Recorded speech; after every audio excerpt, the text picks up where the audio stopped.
Hello, everyone. Today we're diving into a monumental shift in Zimbabwean politics. President Emerson Mnangagwa, a figure who's been at the heart of the nation's governance for years, has made a groundbreaking announcement. He won't be seeking a third term in office come 2028. That's right.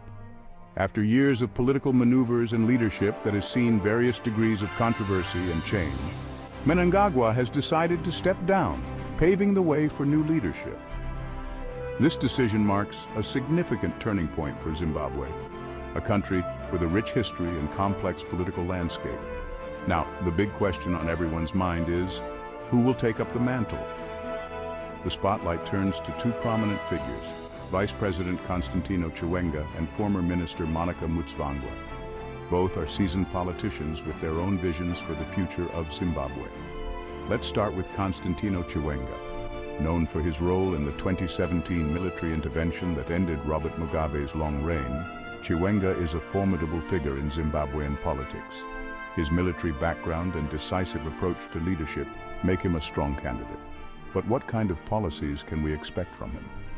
That remains to be seen as his campaign unfolds.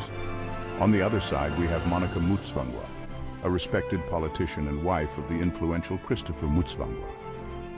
Monica brings a different style to the table, with her extensive experience in government and her advocacy for economic reforms.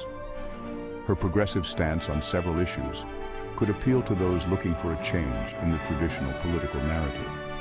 As Zimbabwe approaches this crucial election, the stakes are high. The choice between Chiwenga and Mutsvangwa is not just about selecting a president. It's about deciding the direction in which Zimbabweans want their country to head.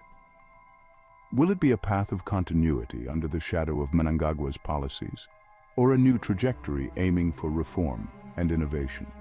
What are your thoughts on this political evolution? Who do you think would better lead Zimbabwe into its next chapter? Drop your thoughts in the comments below, and let's discuss. This isn't just a political change. It's the end of an era and the beginning of a new dawn. Stay tuned as we continue to cover this story and more from around the world. Thanks for watching.